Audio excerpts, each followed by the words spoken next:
Eh, tama na nga yan. Alam mo, ikaw di ko na gusto yung inaasal mo, ah. Tiyahin natin yan, no? Siya yung nagpalaki sa atin, pa iba respetuhin mo naman. Bakit? Sinabi ba natin sa kanya na alagaan niya tayo? Hindi naman, di ba? Tsaka respeto? Bakit ko re-respetuhin yung tao magnanakaw?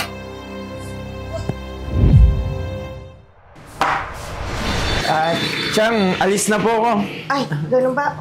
O, iyan, ito ang baon mo. Ay, thank you so much po, Chang. Pasensya na po kayo, mamadali ako eh. Teka muna. Hindi mo na ba hintayin yung kapatid mo si Eya? Ay, hindi na po siguro, Chang. Kasi punta pa ako sa office eh.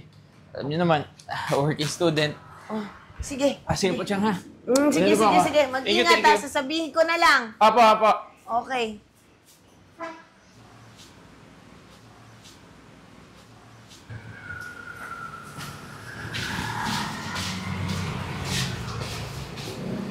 Chang. Ay, eto pala. Hoy, eto ang baon mo. Hindi ka na nahintay ng kuya mo. Pumasok na. Ito lang? Tsang naman, baka naman pwedeng dagdagan mo. Gagala kami ng mga kaklase ko mamaya eh. Nakakaya naman kung wala akong maiaambag. Ito na lang kasi yung natitira kong pera eh. Gusto mo ganito na lang. Puntahan mo na lang ako mamaya dun sa kung saan ako naglilinis kasi mamaya pa ako magkakaroon ng pera. Ew! Ayoko nga! Paano pag nakita pa ng mga friends ko? Tapos nakikita ganun ka, nakakahiya kaya? Nag-iisip ka ba? Wala na akong pera, Eya. Ito na lang talaga eh. 50 na lang. Akin na yan. Oh, bibigay din pala yung dami pang sinasabi. Tapos na ako. Sige, mag-ingat. Mukhang lalakad na naman ako nito papuntang trabaho Wala na akong pera.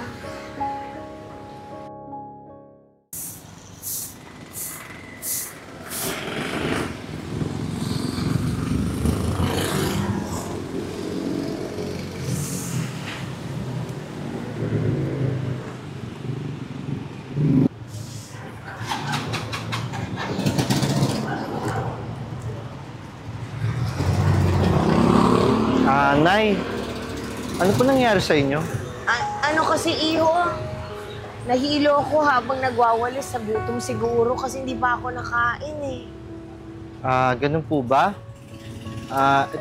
Sa bagay, ito na lang po. Kain mo na, sa inyo na po to.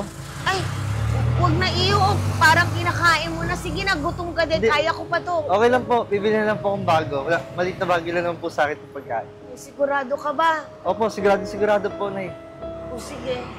Salamat, Iyo, ha? Po, ubusin niyo muna po yan bago po kayo, para di na po ulit sumakit siya niyo po, ha? Oo. Salamat. Sige po, ha? Okay, mag-ingat ka, ha?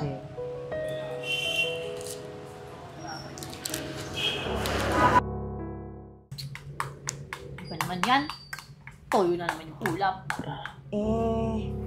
Pasensyahan niyo na muna ako magkapatid. Yan lang kasi ang kaya kong bilhin muna para sa ulam natin eh. Pero huwag kayong mag-alala, bukas babawi ako. May labada ako sa kabilang bahay. Ano ko ba, Chang? Ayos lang, no? Nga pala. Ito po, Chang.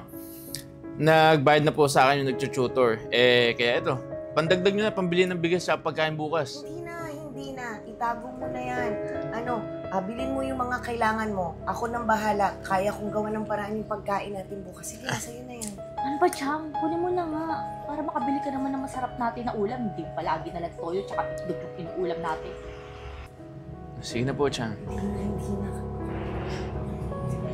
Naku ba naman, Eya? Alam mo ba, ang dami nagugutom sa labas? Pasalamat ka nga tayo, nakakain tayo ng maayos eh. Ayaw niyo ba? Pwes akin na lang. Pwede ba ibigay mo nga yan kay Chang? Ano ba? Hindi pa kayo nagsasawa sa ganitong buhay? Bakit pa kasi dami ng pamilya? Dito pa tayo sa pamilyang to napunta. Wisit. Ano ba? Bumalik ka nga dito! Bastos eh! Babayaan mo na siya, Ian. Huwag kang mag-alala. Ako nang bahala yung para sa gustusin bukas tsaka pagkain. Tama na. Sige na. Kumain na tayong dalawa. Sige na.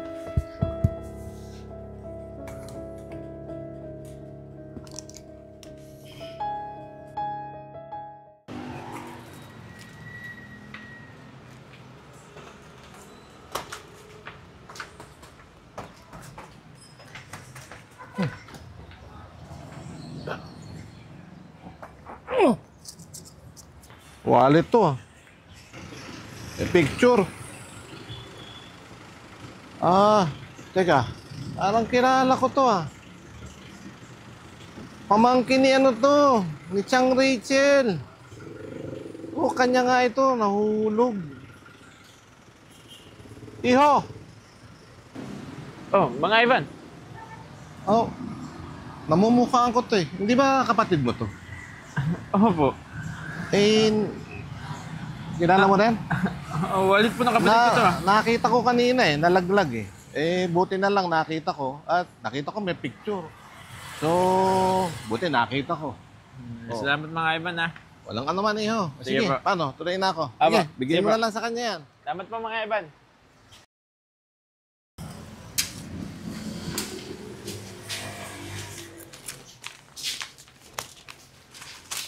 Gusto mo? Ayaw mo? Di wag. Makasiyar nga muna.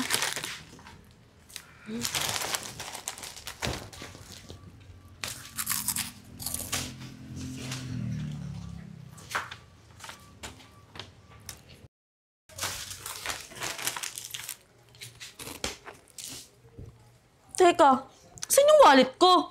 Oh, Eya, bakit? Ano nangyari? Nawawala yung wallet ko eh.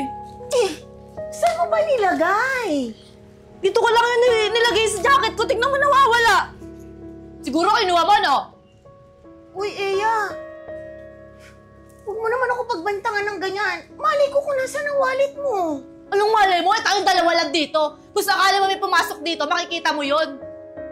Eya, kahit naman wala akong pera, hindi ko naman magagawang magnakaw sa inyo. Sinungaling ka. Ilabas mo na nga sa wallet ko! Kanina kasi binibigay sa'yo. Hindi mo kinuha, tas ngayon nanakawin mo sa akin yung pera. Ano ba nangyari dito? Ba't nagsisigawan kayo? Paano? Yan ang magaling nating tsahin, kinuha yung wallet ko. Ayaw niya pang umamin, dalawa lang naman kami dito. Sino kukuha doon? Hindi naman totoo yun eh. Hindi ko naman kinuha yung wallet niya. Tsaka, alam niyo naman ako yung nagpapakahirap na para makainin kahit buhayin kayo magkapatid. Ano hindi totoo? Totoo yun, kuya. Paano kasi kanina, binibigay na nga sa'yo yung pera, ayaw mo pang kunin. Tapos ngayon magnanakaw ka. Tama na nga yan. Ano mo, ikaw di ko na gusto yung inaasal mo ah. Tiyahin natin yan oh. Siya nagpalaki sa atin pa, iba respetuhin mo naman. Bakit? Sinabi ba natin sa kanya na alagaan niya tayo? Hindi naman, di ba? Tsaka respeto? Bakit ko re-respetuhin yung tao magnanakaw? Sumusobra ka na! Napakabastos mo! Tama na. Huwag na kayong mag-away. Iyan, Eya, pasensya na kayo kung ako yung pinakamahirap sa pamilya natin at ako yung kumupkup sa inyo. Kasi wala naman talagang may gustong mag-alaga sa inyo noon eh. Kung alam nyo lang kung bakit ako yung kumupkup sa inyo kasi anak kayo sa labas ng papa nyo, kaya hindi ko kayo madala-dala sa mga kamag-anak natin. Eya, hindi ko naman magagawa magnakaw sa'yo eh. Kahit wala na akong pera, kahit gipit na ako, kahit pampagkain ko at pamasahe ko, binibigay ko na sa'yo, kaya hindi ko magagawa magnakaw sa'yo. Chang, pasensya na din kayo ah. Alam ko naman na anak ako sa labas ni tatay. Matagal ko naman ang alam. Yun naman yung palaging nararamdaman ko eh. Yung pinapakita palagi sa akin. May wallet mo? Oh! Kuya, bakit nasa iyo yung wallet ko? Ano ba kasi natupag mo ha? Alam mo ba, inabot lang sa akin ni Mang Ivan sa tapat ang tindahan? Pwede ba yung pagbibintang mo, huwag mo iasa sa iba? Sarili mo tiyahin? Kita mo, Eya? Grabe ka magsalita sa akin. Ikaw naman palang nakawala. O ano? Tahimik ka, no? Katangahan mo kasi pinapairal mo eh! Chang, pasensya na po kayo ah. Matagal naman na naming alam na anak kami sa labas eh. Yun naman kasi palaging pinaparamdam sa amin ng mga kamag-anak namin. Chang, sorry po. Sana po mapatawad niyo ako sa mga nagawa ko po sa inyo mula noon pa. Tatandaan yung dalawa. Tinuri ko kayong dalawang parang tunay na mga anak ko. Kaya Eya, hindi ko magawa yung mga binibintang mo sa akin. At saka, tinuring ko kayong dalawang tunay kong mga anak. Kaya Eya, hindi ko magagawa yung nasaktan ka. At saka hindi ko kayong dalawa susukuan. Tatandaan nyo yan. Kasi mahal na mahal ko kayo. Salamat po, Chang. Sa kabila man po ng kasamaan ng ugali ko, binanggap niyo pa din ako. Pangako po, magbabago po ako. Buti naman, tauhan ka na. Ay, tatandaan yung dalawa. Lalaban tayong tatlo sa buhay, ha? Walang iwanan. Ka nga dito. Tingnan yung sampal ko sa'yo. Tatanga-tanga ka kasi.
Hello po, magandang araw po sa inyong lahat. Ako po si Doc Ivan Birain, nagpapasalamat sa inyo sa inyong panonood sa Tibon, Manila. Sakali nga po palang kailangan nyo ng smartphone, dito po kayo pumunta sa Cellboy sapagkat bawat smartphone na benta ay tulong sa iba. And by the way, do not forget to watch and mag-subscribe po tayo sa YouTube channel ng Tibon, Manila. And don't forget na mag-follow po sa Facebook page at sa TikTok page ng Tibon, Manila. Maraming salamat po. Dahil sa Tibon, Manila, ang saya ay walang katulad.